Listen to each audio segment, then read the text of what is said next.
What would you do if you weren't afraid? That most men live lives of quiet desperation. It's one of my favorite quotes ever because it's true. You're just in this world where you just can't wait to just run away. What would have had to have happened in a week for you to look back on that week with pride? And I love thinking about that when I'm thinking about big life decisions. Like, what would I do if I weren't afraid? That's why losing in life is so important. Whether it's getting dumped, getting fired, losing a game, loss, those feelings where things didn't work out your way, that's important because it lets you know this is the bad feeling that comes when it goes wrong, and you improve, and then it makes the good feelings of victory all the better. And it's usually like the big one, the bigger thing that I really want to do, but I'm afraid to do it. It's like, that's what I should do. And the crazy thing is that you can change your life in one decision. I can get drunk, drive in a car, and change my life forever, right? I can happen like that. But it can happen just like that the other way. It's just that the outcome's delayed. That's the only difference. You can change your life today in this moment by making these decisions, and your life path will have veered. You will have changed direction. Your tree of life will move. It's just that it takes time for that new direction to bear fruit. Whereas you can poison the fruit in a second. You can kill a tree real fast. You just can't grow one real fast. But it doesn't mean that if a seed's planted and you're watering it, it's not growing. It just takes a second to get above the surface. If you had to create a human, what would you put them through to make them tough? It probably wouldn't be a really chill life. Yeah. What would you put them through to make them patient? Well, you probably wouldn't give them things immediately. And so it's like, we want these traits, but each of the traits has a price tag attached to it. It's just like, do you want to pay the price tag to get the thing? And so I think if people reframe the period of life that they're going through as the price that they're paying out of their wallet, but the wallet is their time, it's the seconds of life that they're trading for it, then I think more people will be willing to make the trade. Because at least when I look at myself, like when I'm 80 something years old and I'm looking back on my life, I want to have these traits. But in order to have those traits, I know I have to go through these things. And I think for me, that's given me a lot of comfort in hard times. You have to kill your current self for your new self to have room to grow. And so it's this constant appraisal of your skills and activities and saying, which of these makes me stronger? Which of these makes it more likely for me to hit my goal? And I just want to give you that frame because that single frame of, is this person being in my life make it more likely or less likely that I hit my goal? Is this activity or this behavior that I do make it more or less likely that I hit my goal? And I consistently just ask that question over and over and over again. And that is because for me, I do love my goals more than I love my friend, because my goals will be with me long after they are. And so if you think about your relationship with your goals and you put it on the same pedestal or higher than your relationship with your friends, you're going to lose one of the relationships. And the question is, which one is the one that's going to serve you more in the long term? I think a lot of entrepreneurship and even personal growth is training yourself on how you respond to hard. Because in the early days, hard was, ooh, stop. This isn't good. This is a warning sign. This is a red flag. I should slow down, or I should stop, I should pivot. But the more I think about it as a competitive landscape, as I'm clear on what this path is supposed to look like, and these rocks and these dragons are things that I'm going to have to slay along the way to get the princess or get the treasure, I get happier about the harder it is because I know that no one else will follow. It's a selection effect. And I think if you can shift from this is hard to no one else will be able to do this, then it flips from being this thing that you're like, oh, poor me, to oh, poor everyone else who's going to have to fucking try. Yeah. And I think that is so much more motivating as a frame for the exact same circumstance. I started thinking like every day, I was like, I hope I don't wake up. You know what I mean? And that was the thing where I was like, this is a big enough problem that like, if you don't want to wake up, then what have you got to lose? Exactly. And that was it. And it was like, I have nothing to lose. And that was when I think in the last podcast we talked about this, where it's like, if everybody who's like at the bottom and feels like they have nothing going for them, reframe that as I have nothing going for me, which also means that I have nothing to lose by taking action, it makes you a much more dangerous person. The three most common traits of hyper successful people. So number one was that they had a superiority complex. They thought they were better than other people and that they deserved more. The second is that they suffered from massive insecurity and feeling that they would never be enough. And third, they had impulse control. And so you've got this combination of people who are like, I want to do this big thing. So this big toward thing. And they've got this big away pain that's like, I'm never going to be enough. I always have to do more. And then they have impulse control that keeps them focused on the goal without seeing the woman in the red dress or getting pursued by her. And that, like, so it's like shoot high, have a big thing that motivates, like have a big tiger behind you and stay on the path. I think a hopeful message that anyone can think about who's in that hard period or in that start period is that it won't get harder. Like, this is the hardest part. And so if you can just make it through this, everything else is downhill. It's not that the things that the dragons are going to slay aren't going to get bigger. They are. But you become so much more equipped to slay them back. And you have so many more allies. You have people in the stands cheering for you. You have the audience. You have all of these other things that are behind you. But in the beginning, it's just you with a stick against a bear. And arguably, that fight is a harder fight to win than beating a dragon when you have a nuclear bomb and 6 nations behind you. And so it's not even like the size of the hardship, it's just also the resources and how few of them you have, and how so much of the beginning is literally burning the one thing you have, which is time, because you have no leverage. You don't have the money to pay other people to help you. You don't have the resources to go like get someone no one can learn it for you. It's like there's a lot of the things that we care about a lot, like no one can work out for you. It doesn't matter how much money you have. No one can learn skills for you. And so in the early days, like it feels so painful because you're like, you look around to see who can help you and then you're like, fuck, it's me again. You have to live in it, you have to be comfortable in it, and then maybe some of that shit will help you a little bit along the way. Because if I just think, well, tomorrow I'm just gonna coast and eat Twinkies and watch TV. Oh, hello sadness, my old friend. Hello depression. Because when you're not doing anything, you feel like shit. And that's just part of being a human being. And we can pretend that we're something other than what we really are. And we can pretend, nah, me, man, I'm just cool, just chilling, doing nothing.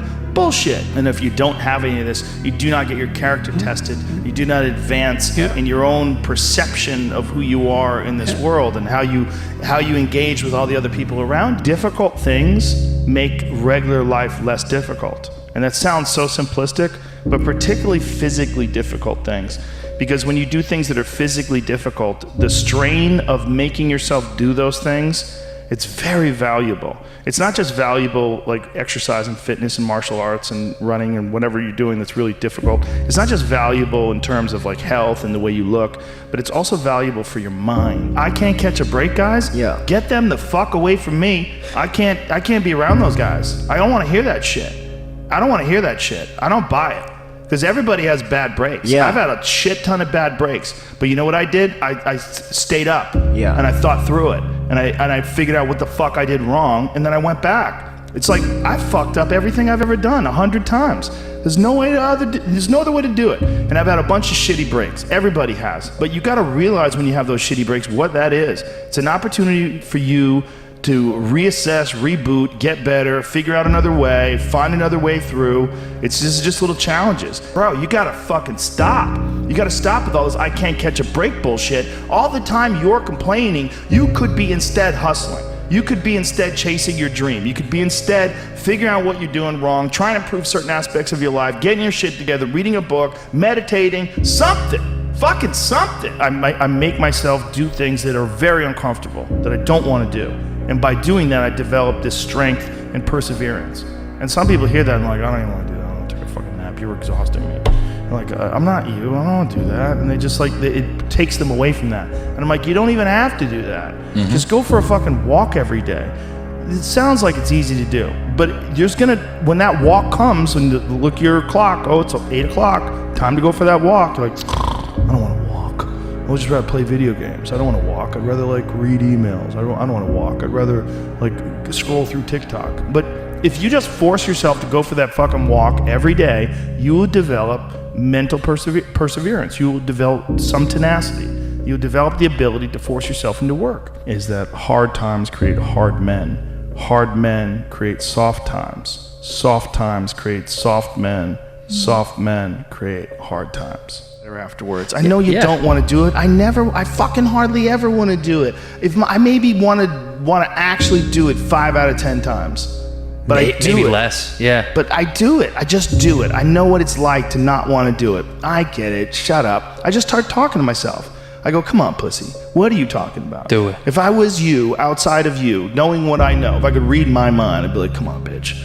You're just being lazy. Put your fucking shoes on. Yeah. Get a sweat going, and then you're gonna feel pumped. Come on, man. You've done this a million times. And then invariably, I'll be in the middle of the workout, I'm sweating, I'm like, fuck yeah. Yeah. Woo! Yeah. And then I get into it. It's like, you got to push past that creepy resistance. If you dedicate your time and your focus, like realistically, with a professional, disciplined effort to creativity, you show up every day like a professional, but you show up to be creative. If you just do it on a regular basis, ideas will come to you. So every day, at the same time, you sit down in front of your keyboard and you start working.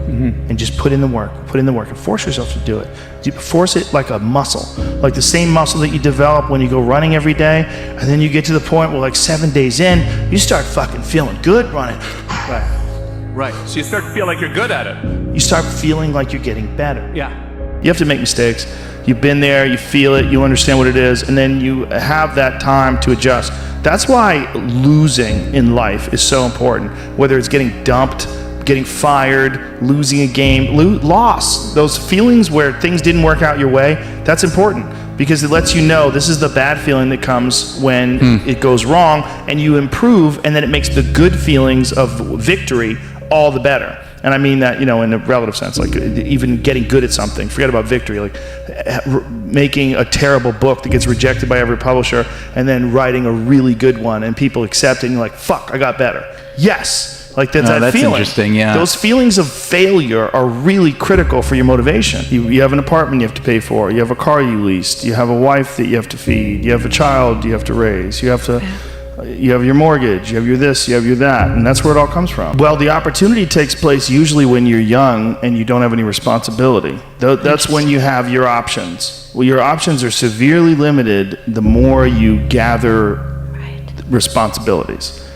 Like, if I had to, as a 51-year-old father of 3, married man, pays taxes, has a house and a mortgage and a business and all that jazz, if I had to quit everything now and struggle the way I struggled as a stand-up comedian, it would never work. But the only way I could be this person now is if I took that chance when I was 21, when I was dead broke and had my cars repossessed and all that stuff.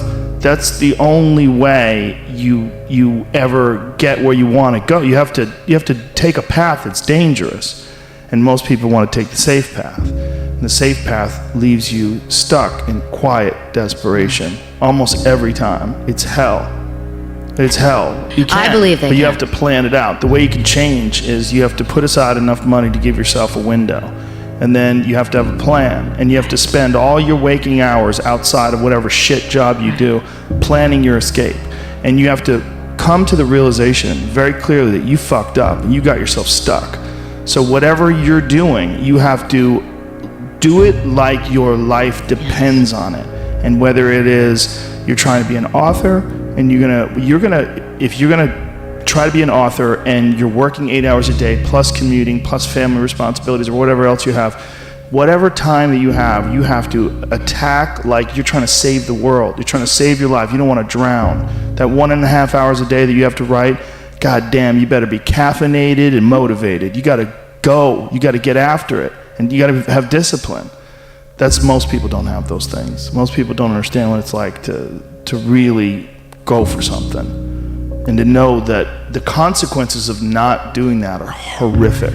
But I think one of the reasons why these people have this deep-seated anger and resentment is there's a bunch of people out there that have these lives that are deeply unsatisfying. There are so many people that are working all day long doing something that is deeply unsatisfying and almost painful to them. Yeah, soul killing. Soul killing. They're stuck in traffic all day, and then they're stuck in a cubicle after that. They relish the time to take a shit in the bathroom and look at their phone. I mean, they literally do that. That's a highlight of someone's day. They get in traffic on the way home. They get home after that, they're watching television, and they're fucked. And I think if people have a regular day job, if you could just find one thing that you do as a passion project and just keep building on it, just keep watering it, keep adding fertilizer, keep giving it attention, keep giving it focus, and you can escape. You can escape and you can be self-serving. You could be okay. You're gonna be okay. Making furniture feels good. If you make furniture for a living and you feel a great satisfaction out of that and you sell that furniture, look man, if you can do that, you could cut those corners perfectly and sand everything down nice and stain it, and then it's done and you get this satisfaction and you sell it to someone and that pays your bills. That is infinitely more satisfying than being stuck in some fucking cubicle working for someone that you don't want to work for, having to have these stupid fucking office meetings, talking to people in human resources, sitting down with your supervisor where they evaluate your job performance, and you're not really, you really need to be enthusiastic about this company. This company is your future. You're like, fuck, kill me now. There's a lot of people out there that would way rather do something else, and I hope they understand that they can. And people that are trapped in bad situations, one of the problems is you feel like this is your future. You feel like you're fucked and you can't get out of that. There's no hope. There's no light at the end of the tunnel. There's no rainbow. And if you feel like that, that alone can be incredibly defining and limiting. But if you look at yourself objectively and say, okay, I kind of am fucked here. I'm in credit card debt. I'm working in a shitty job. I don't like what I'm doing, but I have some ideas. I need to feed those fucking ideas. And I need to feed them and water them, and I need to set aside a certain amount of time every day to just try to make those things happen. You can do that. It's like everyone has a different personality. They have different interests, different things that they would be really satisfied pursuing. That's not encouraged. What's encouraged is go find a job. What's encouraged is go find some place that you can shove yourself into. Go find a square hole that you can stick your round peg and just fucking jam it in there and shave down the top and the bottom so you slide in with all this extra space on the sides and feel like shit for the rest of your life because you need a job, because you're in debt, because you have credit cards, because you have student loans, because that's what everybody does. And so you do it too. That's what's wrong. I think here's an important thing too. Failure is important. It is important. I think failure teaches you things that you don't learn from success. I think failure gives you an opportunity for self-examination. It also gives you a feeling that is very uncomfortable. And that very uncomfortable feeling helps you grow. That when you feel like shit and you screw something up, like when I've had bad podcasts, my podcast has always gotten better afterwards. When I've had bad stand-up sets, I've always gotten better after that because those bad sets motivate you. They give you a perspective like, hey, here's some clear examples of where you fucked up. Yeah, what not to do. Yeah, don't look at these failures as like proof that you suck. Look at them as opportunities for growth. Look at them as opportunities to be motivated to do better. You see an old person walking down the street, you go, oh, that person's always been an old person. No, that was a baby. That was a baby that became a 90-year-old man. There's a progression that you're not witness to. You don't see it. And that takes place in everything. It takes place in authors. It takes place in comedians and musicians.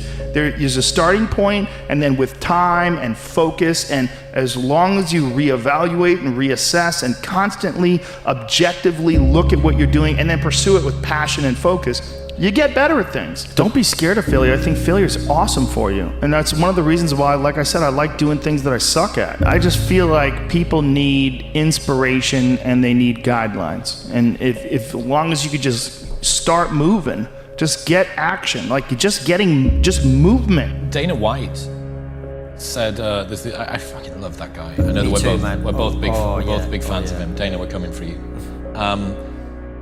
He had this really great reel that someone repurposed that said, I think he's got sons. He has. Yeah. I tell my sons, it's all out there for the taking right now. If you have a gram of talent and an ounce of hard work, you'll run these pussies over. And it's like, it's true. Like the bar has never been set lower. And I understand, if you wallow in Reddit and the dark recesses of Twitter, that you can believe that you are a genetic dead end as a man and there is nothing that you can do, or as a woman that the culture is, you're kind of at the mercy of the culture in a way, and you maybe feel like you missed a time of glory or that was more appropriate for you. Maybe it was the 1950s, or maybe it was the fucking Middle Ages, I don't know, right? You feel wistful for a life that you never got to lead. But the truthful fact is, I don't think there's ever been a time where there's been more opportunity and a lower degree of competition. Agreed. Like we've just said, the average American, that's the average American, right? Yeah. Obese, less than 1K in the bank and divorced. right? Like it's so low. And I understand that it can seem like you're talking from an ivory tower, or well done, you had this sorted, but I didn't have it sorted. I didn't have it sorted for a very long time. None of us did. You know, I had days where getting 1 foot out of my bed onto the floor was a task so great that I couldn't do it, right? That I just couldn't bear to open the curtains, I couldn't bear to speak to anybody, and ostensibly outside I had the entire life sorted. Okay, so what does that tell you? It tells you that material conditions don't actually always determine your internal state. So don't presume that the things that you're chasing for are actually going to fix whatever your internal problem is. And also don't use your external state as an excuse for the way that your internal feelings are. That's not to say that you can't get to a state of destitution where it's pretty much impossible to be happy. Yeah. But Most people's definition of work is a negative one, which is why they abhor it, which is also why they misunderstand so many people who quote, I'll say quote here, are successful or ahead of them or whatever, is that both people, one person says the word work and the other person hears the word pain. And so the first step to like becoming more successful is understanding the language that the people who are successful are using. They're actually defining the word differently. And so whatever that thing is that you actually enjoy doing, where you lose track of time when you're in it, even if it's challenging, but usually it is challenging, right? Like it's not easy because then it's boring, right? Which is also why the uncertainty thing is so key, right? To not knowing if it's gonna work or not. You are gonna work though, either way. Is that the people who are quote addicted to work make it easy to be addicted to work because they do things worth doing. And I think a lot of it is coming down to making sure that you take the few precious seconds that we have to do the few things that are worth doing for the rest of your life. And that's what's painful, is that it takes more effort to start in the beginning, and more people are right about the fact, they're like, hey, you're not gonna hit it big. And guess what, a month in, you're not. But they're only measuring on months. And at 6 months, you're also not gonna hit it big yet. And they're gonna be like, I'm still fucking right. And at a year, you're still not gonna hit it big. And they'll still be fucking right. And every day that you haven't hit it, they're gonna feel like they were right. But they're wrong, because they're measuring in days and you're measuring in decades. But you have an excuse that only you need to believe. And you believe that excuse, so it excuses you from working harder on the stuff you know you should be doing but aren't. And that work, the work you know you should be doing but aren't, is the opportunity, because that is the work that your competitors also aren't doing. And I'm telling you from the bottom of my soul, it is so easy to beat people today. They are so soft. They have no work ethic. No one can stick with anything. Everyone's distracted. They're on social media. They're counting their fucking notifications because they can't stick with shit. Every single person who wants to do something with their life and has done something with their life has gone through the exact chapter that you're going through. And it's the lonely chapter. It's the chapter where you don't fit in with your own friends, but you don't have the outcomes yet to fit into a new group of friends. And you're doing this thing, you're consuming content on the internet, you're doing these free tutorials online to try and figure out how to set up a podcast and where do I host this thing? And then you're going through this and you're like, is this even worth it? Because you have no signs of success, right? But if there's anything that you can take away from what we're saying right now, is that the sign of success is the hate that you get along the way. And what you can't do is bend the knee to their hate and fit back into the conformity because it's comfortable and it's warm. Because like in the Matrix, when Trinity opens the door, when Neo's about to go take the red pill and he wants to get out of the car, she says, Neo, you've been down that road and you know exactly where it leads. And I know that's not where you want to be. The only thing that you can do is win so big that all of them constantly compare themselves to you, and then you'll forget they exist. And that's when he said, success is the only revenge. He's like, it's not the best revenge. He's like, it's the only one. There's no other revenge, because everything else is petty. Everything else does show that you were thinking about these people all day long, which means they win by default. He's like, all you can do is think about your goal and winning. He's like, and when you win, that's when you become so big that they shrink into irrelevance. You cast a shadow that no one even can see them behind you. People only root for people who don't need it. Like the amount of times when I was on my lonely path where I was too different from the friends that I had, but not successful enough to be friends with the people that I wanted to be friends with. That's when you want people to root for you. That's when you want people to support you. Once you've already won, people are like, he's amazing, he's so good. But like, that's the time when you need it the least. And so you always have to be the person who roots for you before everyone else does. And it's usually a single clap in the auditorium for a very long period of time. It is a slow clap that's just you rooting for you. Champions are broken. We're like, huh? It's like people look at champions and try and find something that champion has that they don't have. And he's like, but it's not that at all. He's like, they lack something everyone else has, which is an off button. They just don't stop. And at the end of the day, like, if we're optimizing for outcomes, then the most broken person will win. The person who has the absolute biggest, desire for achievement, the absolute biggest fear or pain that they're running away from, every hardship that you encounter, if you reframe it as the story that you will someday tell to yourself of the person that you've become based on the dragons you've slain and the obstacles you've overcome, then I think that makes those obstacles a unique opportunity for self-improvement, because we can be grateful for these things. I think Jocko has a whole bit on this where whenever something bad happens, he says good. And I think it's a great trained response, because if something bad happens, my trained response isn't good. It's, I will tell this story someday. And so I think if you have that frame, then everything serves you. Because if something good happens, cool. If something bad happens, it'll be a story that I will someday tell. Because it assumes that you will live through it. And it assumes that you will eventually figure it out. And so then you can't lose. Maybe stop breaking promises to yourself. When you say, I'm going to wake up tomorrow at 7 a.m. and when the option comes to hit the snooze button, don't do it. There's one win that you've got for the day. That's action. If you had a friend and every single time that you and your friend decided that you were going to go out for dinner, that friend either showed up 2 hours late or didn't show up at all, you would stop trusting that person. That is the relationship that you have with yourself.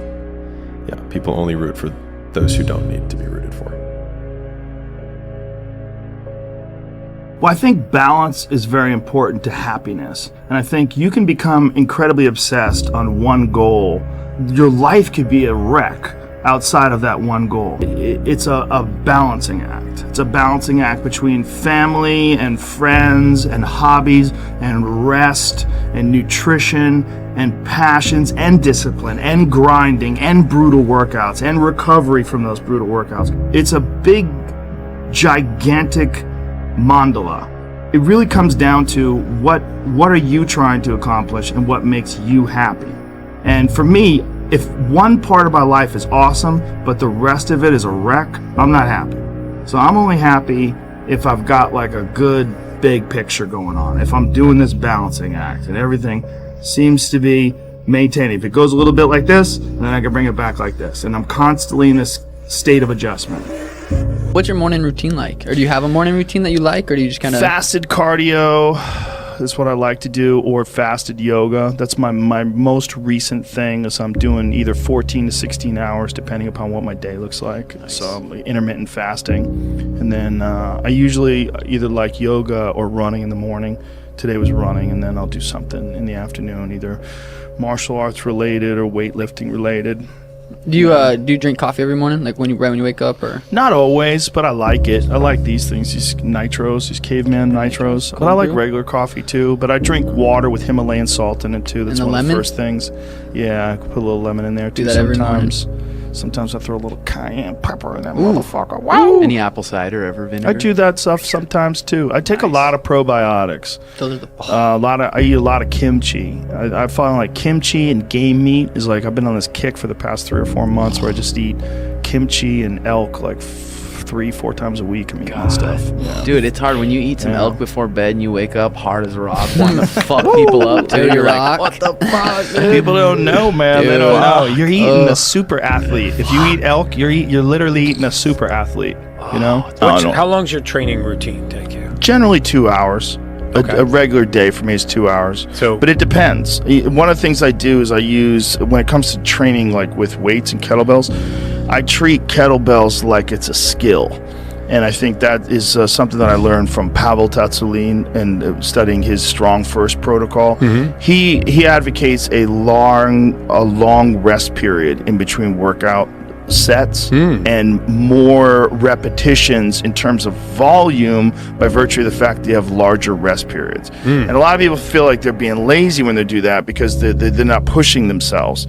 But I push myself doing other things. Right. If you look at the general population and you get a bunch of weak bitches and you get them together, how many of them are going to keep it together? How many of them are going to run every day? How many of them are going to work out every day? Very, very, very few. You're dealing with outliers in particular just by virtue of what you do. How many people are willing to put the work in to achieve this?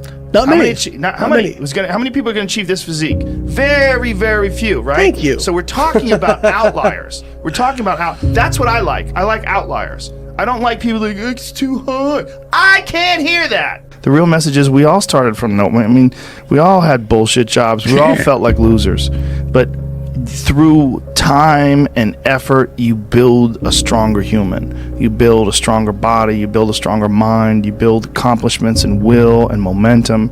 And then you look back and you go, hey man, I'm not washing tables anymore. You know, I'm not washing dishes. I'm not cutting lawns. I'm not digging ditches.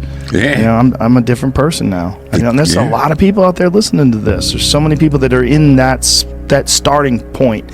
Like the people that come up to you and say, I don't know what to do. What should I do? How do I do it? Yeah. How do I get going? But you're going to have to figure it out, one foot in front of the other. Exactly. You're going to have to find a thing and keep working at it and get better at it.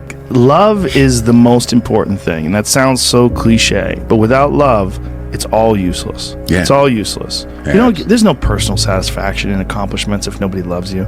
You're not going to enjoy it. Yeah, at least your family. Yeah, everybody. And the more you can spread positive energy, the more people will love you. The more you'll have that community of love. Being on it isn't even always about success. Being on it is about learning. And sometimes learning comes from failure. And failure is one of the best teachers. Failing and getting right back up and figuring out why you failed, and then next time, try to do better. That's being on it too. It's not just about always being this unstoppable winner who's better at everything than everybody else. Nope. It's about doing your best all the time. Most men live lives of quiet desperation. It's one of my favorite quotes ever because it's true. And I've been that guy. Oh my God. You're just in this world where you just can't wait to just run away.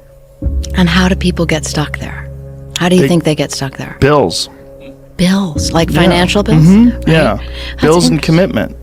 You have an apartment you have to pay for. You have a car you leased. You have a wife that you have to feed. You have a child you have to raise. You have your mortgage. You have your this. You have your that. And that's where it all comes from. Where do you think opportunity plays into that?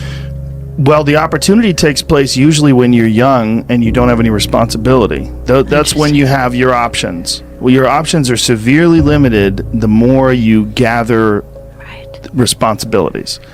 Like if I had to, as a 51-year-old father of 3, married man, pays taxes, has a house and a mortgage and a business and all that jazz, if I had to quit everything now and struggle the way I struggled as a stand-up comedian, it would never work.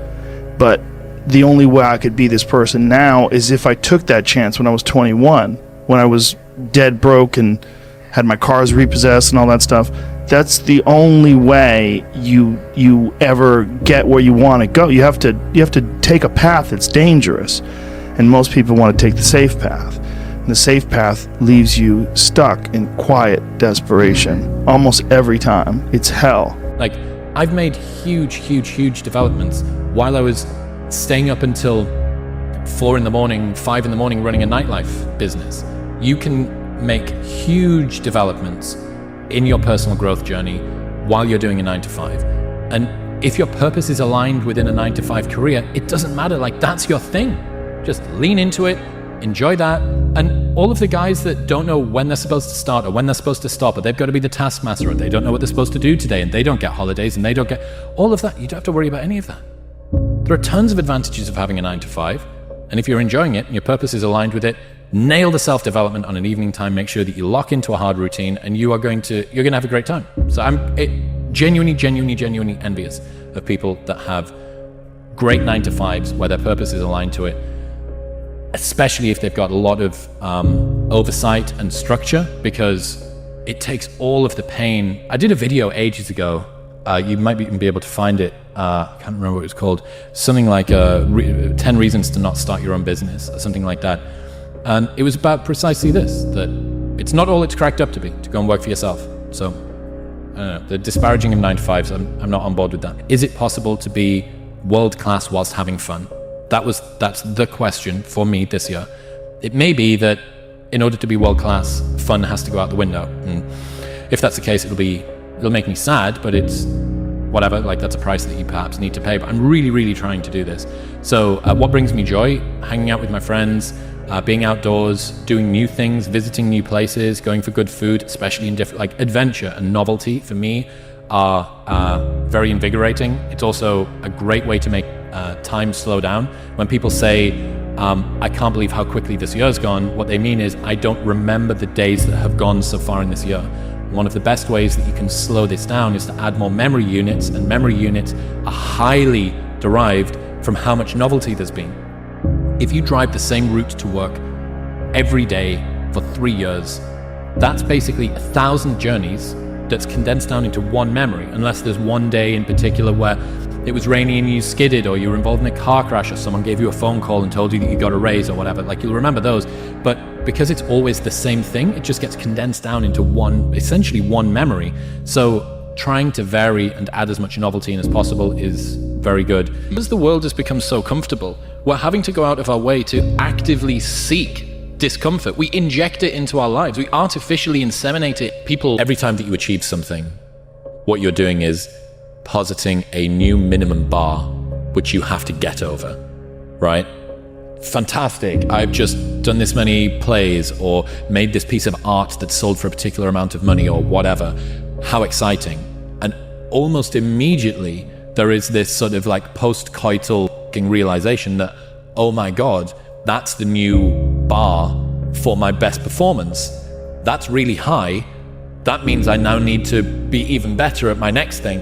And someone recently won the largest lottery in history, a $1 billion lottery. Someone just won that. From a life trajectory perspective, that's potentially one of the most disastrous things that you could have happen to you. Because how are you ever going to have a better day than the day you woke up and found out that you'd won $1 billion? The argument is a slow success strategy would be to purposefully try and drag out the wins that you have. Habits are hard to break, man, and the habit of not doing things is unbelievably difficult to get past. It's one of the problems with anyone that listens to your show or my show. You will love being cerebral, right? You will love the idea that I can use cognitive horsepower to just get myself out of problems. And there is a case of learning as masturbation, right? And believing that learning about something is the same as enacting it, and it's not. That's why it has to be action first. A quote from one of my friends that he uses when he's thinking about a concept is, does this grow corn? Basically, is it useful? Tell me how I can use this in my life. Does it grow fucking corn, right? It's this beautiful sounding concept, cognitive bias that helps me understand the way that my brain works and my relationship with everybody else. How do I use that in my life? Give me something to apply it to. And that's why with the confidence thing, choose promises that you will never break to yourself. I'm going to get up on time for the next month. I'm not going to hit the snooze button. If you do that and you look back in a month and you go, oh my God, that's the first time I've done that in forever, maybe. That's a big win. And you can do the James Clear thing. We'll write it on a board, we'll track it, what gets like measured, etc., etc. But the main thing is just keep promises to yourself. And that is a good way to go from, here is an insight I learned about, I want to do breathwork, cold plunge, go to the gym, fast until 12 midday, get up on time, sunlight in the eyes, and then whatever it is, right, that you want to do, turn it into a promise. Don't break the promise. You're going to lose sleep. You'll doubt whether it'll work. You'll stress to make ends meet. You won't finish your to-do list. You'll wonder whether you made the right call and have no way to know for years. This is what hard feels like, and that's okay. Everything worth doing is hard. And the more worth doing it is, the harder it is. The greater the payoff, the greater the hardship. If it's hard, good. It means no one else will do it. More for you. Right. And it's not just me that's got better. The world is undeniably a better place because of the sort of person that I've become. I'm a better friend, I'm a better son, I'm a better boss, I'm a better partner. I've had the fortune of reaching tens of millions of people on this podcast, and I've given TEDx talks, and I've improved the texture of my own daily existence because of the process that your work triggered. You do not know the depth of impact that your work has had. And if the option had been there, I, and probably a lot of other people, would have happily taken on our share of your suffering over the last year if it would have somehow helped as a thank you for how you've helped us. So, thank you. Yeah, people only root for those who don't need to be rooted for. People are afraid of not getting validated, or they're afraid of judgment that they perceive from other people that exist or don't exist in their lives. A lot of people just underestimate the amount of effort it takes to go from good to great. I think the things that were withheld from us are the things that usually we seek the most. I think how many really successful guys have daddy issues, and so for whatever reason they have this second voice that criticizes everything they do that in reality isn't even there. But I would say 99% of the things that I've learned through doing. Like, competitors don't put you out of business, but you obsessing over competitors does. My future self would trade all the money he had to be poor and 20 again. Made me really reanalyze how I saw living life in the moment. Be the hero of your own movie. If your life was a movie and it started now, forget about whatever financial disasters you've had, personal failures, relationship failures. What would the hero of your life's movie do right now? Do that. Do those things. We define ourselves far too often by our past failures. We look at our past and we say, well, that's me. That's not you. You are this person right now. You're the person who's learned from those failures. And you can choose to be the hero of your own movie right now. Write down your goals. Write down things you want to improve. Write down things you won't tolerate from yourself. Write down things that you've done in the past that you never want to see yourself do again. And go forth from here as the hero of your own movie. Build momentum. Build confidence and momentum with each good decision that you make from here on out. You can do it. Anyone can do it. We live in unique times. We live in one of the rarest times in human history where you can choose almost all the input that comes your way. Whether it's the movies that you watch, the books you read, the podcasts you listen to, you can choose to be inspired. Do that. Do that. Find something. Find a thing that you genuinely enjoy, because getting good at things you genuinely enjoy is extremely beneficial for young people, because it lets you know that, like, everybody thinks they're a loser. Every young person thinks they're a loser. At least a young person in the situation I was at. Like, I didn't know I wasn't a loser until I started winning, until I started doing martial arts. Martial arts taught me that, like, I could get better at stuff, that I wasn't really a loser. I just was someone who was, like, in a fucked up situation. But you could channel all that energy that you have as a young person into something and get better at it. And then all of a sudden people admired me. I was like, this is crazy. So I went from being someone who was incredibly insecure and basically a failure to someone who was really successful at this one thing that was very dangerous, that other people were scared of. Also, this idea, this is a really important one, because people have this idea that somehow, I'm 30 years old, I shouldn't be doing this anymore. I'm 50 years old, I should have learned by now. That's all bullshit. Throw that away. Toss that shit aside.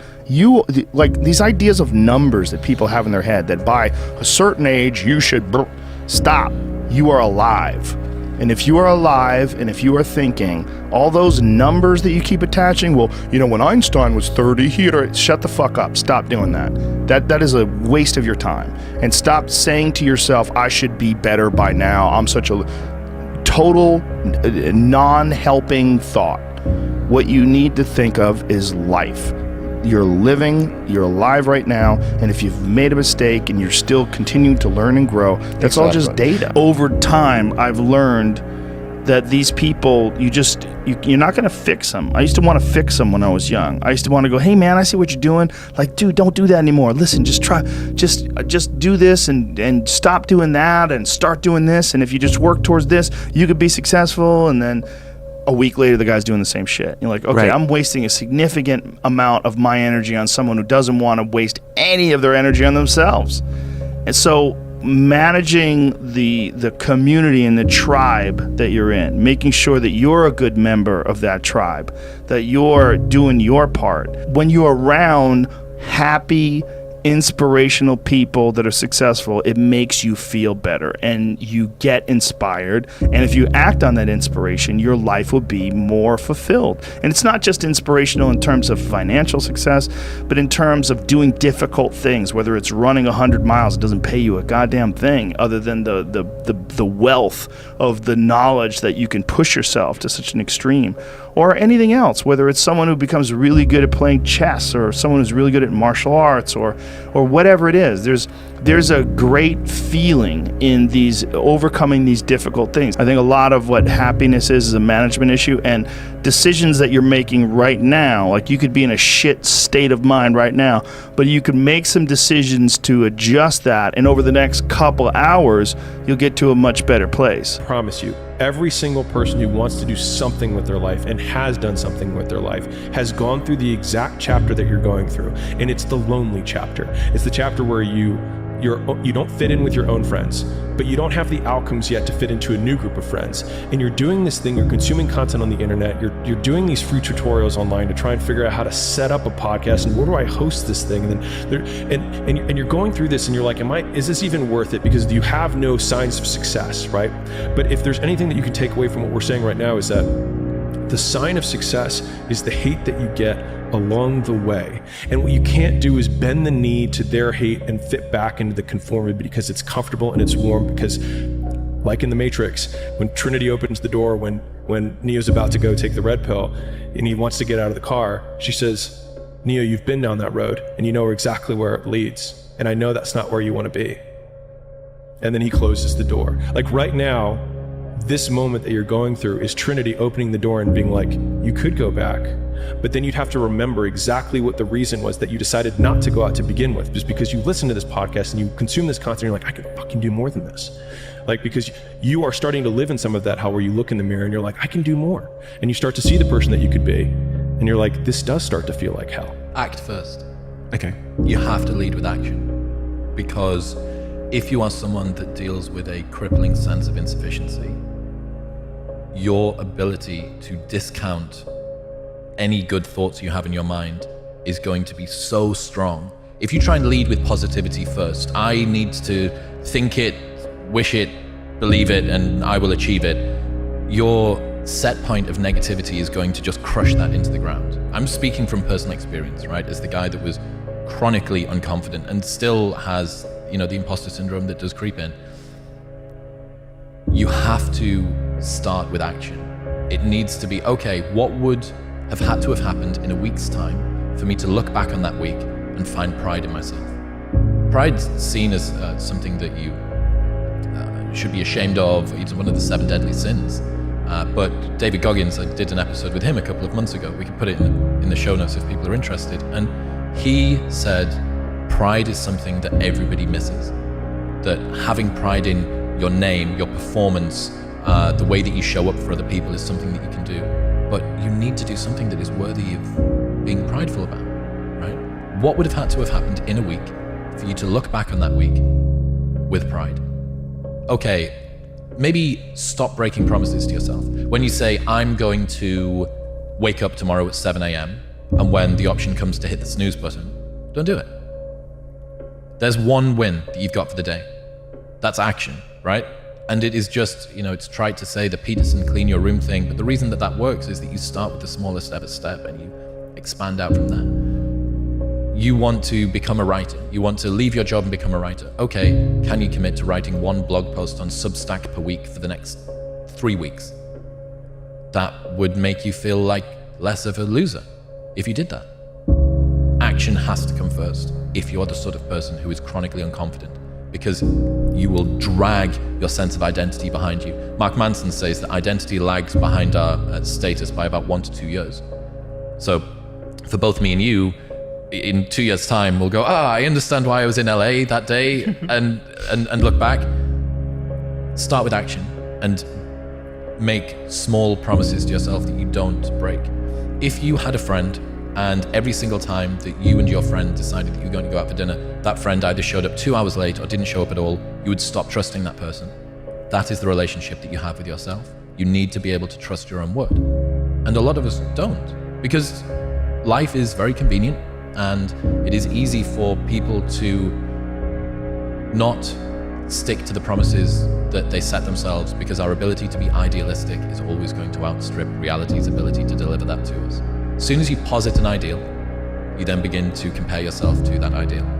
And true hell is when the person that you are meets the person that you could have been. The path of the exceptional person is one of an exception, which means that you are not with other people. And rather than fighting that or bemoaning it, see it as an indicator that you're on the right path.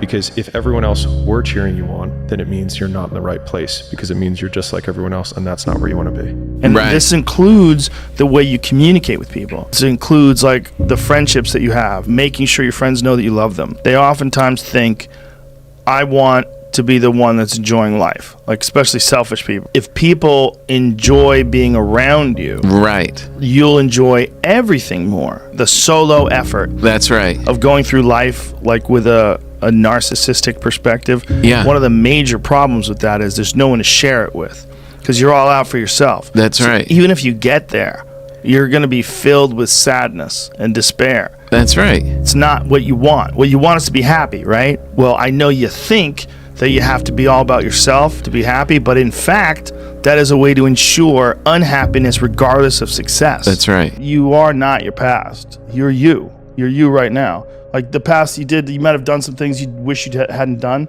Don't dwell on that. You learn from it, that's fine, but don't dwell on it. Just keep moving. Keep moving. You know, use it as fuel. Say never again. You know, I get what I did wrong, but don't think that you're that person that made those mistakes. You're the person who's learned. You know, and to have that attitude is a really important thing. And to not say, why am I doing this now? I could have been doing this my whole life. Well, you weren't, so the fuck is that gonna help? Yeah. You know, you gotta not think like that. You just gotta be happy you're doing it now. It sounds like really hippie, but true happiness comes from making other people happy. True happiness comes from being around happy people and enjoying each other's company. And that's really hard for people to wrap their heads around, because they always associate true happiness. No, true happiness is with like titles, or numbers, or objects that you possess, or whatever it is. You're not concerned about being nice to people. You're not concerned about having a positive impact on people. You're more concerned with making ones and zeros. But it really truly is how the human race interacts with each other. You really have to be nice to other people to be happy. You have to. If you're not, you won't be happy. And we all make mistakes, and we all find ourselves in positions of frustration, and we've all acted out and yelled at our dog when maybe we shouldn't have. And there's pressures in this life.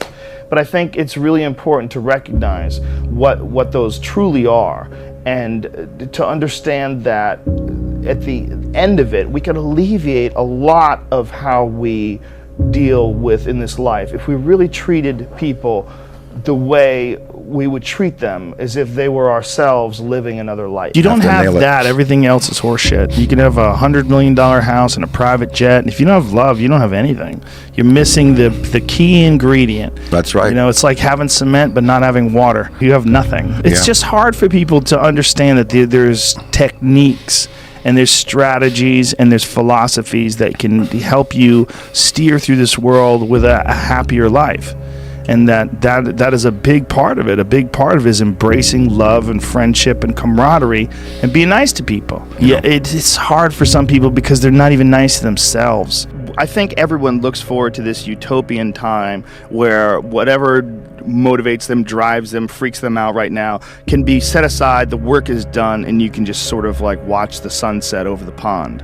And the problem is this utopian vision of the future that we have is probably a carrot that's on a stick that we'll just never reach. And we keep working hard to improve our society and our life and ourselves and our families and our relationships, hoping that one day we'll achieve this ultimate peace that will never come. I completely agree with you, and we're going to get attacked for this by people who are unhappy with their choices in life. And that's a fact. There's a bunch of people that will say, yeah, well, I have a family, so, it's a great idea for you to just go out there and go crazy. I have people to support.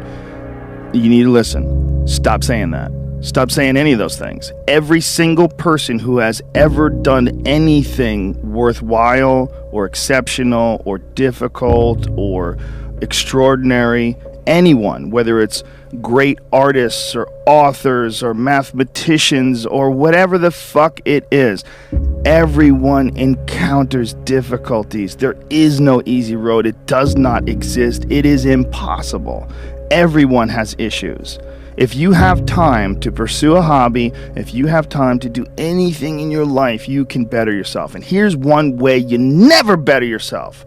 When you come up with excuses for why other people are successful and you're not. That shit is fucking dangerous. When you give yourself an escape. Yeah, well, that's easy for you to say. You know, you do this, you do. Trust me. Everybody has a hard road. We all go through hard times. We all go through depression. We all go through doubt and moments in your life where it's really fucking difficult and you're trying to figure out what the fuck your path is going to be. It's hard as shit. But that is what makes you a person. And those difficult moments are what build your character. When you're alone with your thoughts, you get an idea of what your thoughts actually are. If you live your life just acting constantly on the momentum of other people's expectations, of you wanting to be liked by these other people, you can run into a trap. And you set up a life that you didn't really want. You're fucked. You're trapped in this situation where you have a mortgage, you've got credit card bills, you got student loans you have to pay, you have a bunch of shit going on that you have to continue to feed. And all that, and especially if you have a family and you have to feed them, oh my goodness. Then you're fully locked in. You can't take any chances whatsoever. And oftentimes people make the mistake of getting stuck. And it is just a tactical mistake, just like it would be a mistake if you got stuck on a video game.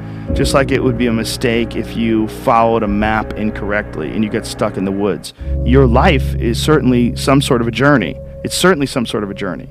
And we have to all be aware that when we're making journeys, we're not going to always make the right steps. And sometimes you have to back up and try again. And if you're in a position where you can't back up and try again, you've trapped yourself. And the system will set out honeypots for people to get trapped in. The system will set out the ideas of retirement, the ideas of the golden years, providing you benefits, providing you a healthy work environment. Why? Well, because they want people to work for them. They don't want people to realize their own dreams and escape. And that's a fucking pain in the ass. So you got to hire more people and train them. And they want to set it up so that you stick around. You stick around in some sort of an unsatisfying world. It's up to you to see that video game problem, to see that issue as it comes up on the map. And no, I think this is a right turn. To see all the problems that could potentially lay in front of you and calculate your future. And then also look around at all the people that didn't do it and look at the misery that they're in and learn that you don't want to be like them.